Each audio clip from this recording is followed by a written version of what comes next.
لبيك لا شريك لك لبيك إن الحمد। হজ মুসলিমদের জীবনে এক আধ্যাত্মিক সফর ও মহৎ ইবাদত। এটি এমন এক ইবাদত যা ফরজ হওয়ার শর্ত হলো শারীরিক ও আর্থিক সামর্থ্য থাকা। কিন্তু সেই আর্থিক সামর্থ্য যদি হয় চাঁদাবাজির টাকায়, তখন কি হবে? হজ কি আল্লাহর দরবারে কবুল হবে, নাকি শুধুই আনুষ্ঠানিকতা পূর্ণ হবে?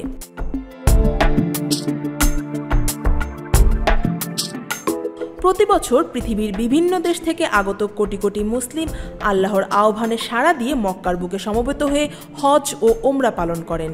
হজ কেবল একটি ভ্রমণ বা ইবাদত নয়, এটি পৃথিবীর সর্ববৃহৎ মানব সমাবেশ।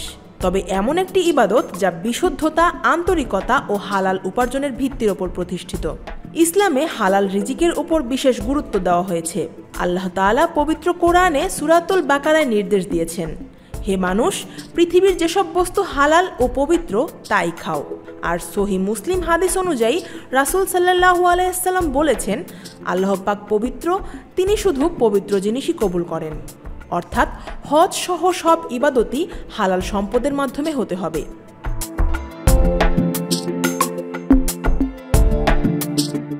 এখন প্রশ্ন, চাঁদাবাজি, ঘুষ, সুদ, প্রতারণা কিংবা অন্য কোনো অবৈধ টাকায় হজ করলে তার পরিণতি কি? হজের ফরজ কি আদায় হবে?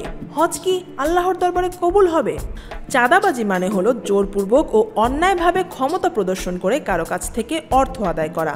ইসলামিক স্কলারদের মতে এমন অর্থ দিয়ে হজ করলে বাহ্যিক আনুষ্ঠানিকতা সম্পন্ন হলেও সেই হজ আল্লাহর দরবারে গ্রহণযোগ্য হবে না, বরং সেই ব্যক্তি দ্বিগুণ গুনাহের দায়ে জর্জরিত হবেন। প্রথমত হারাম আয়ের কারণে, দ্বিতীয়ত সেই হারাম অর্থ আল্লাহর ইবাদতে ব্যয় করার কারণে। ইসলামিক বক্তা ও আস-সুন্নাহ ফাউন্ডেশনের চেয়ারম্যান শায়েখ আহমদুল্লাহ বলেন, নেক আমলের আগে হালাল উপার্জন জরুরি, কারণ হারাম উপার্জনে জীবিকা নির্বাহ করলে শরীর হারাম দ্বারা গঠিত হয়, আর কারো শরীর হারাম দ্বারা গঠিত হলে তার কোনো ইবাদতই কবুল হবে না।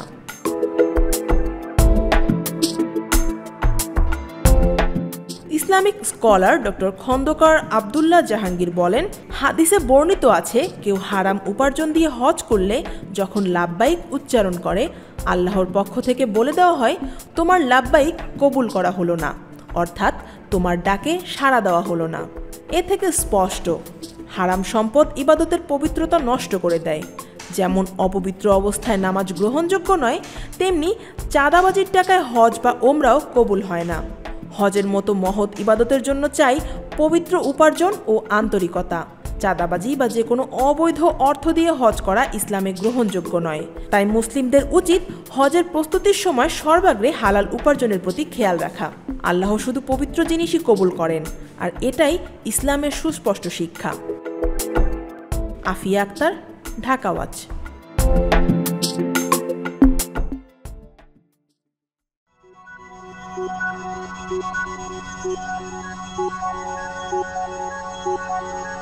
Thank you.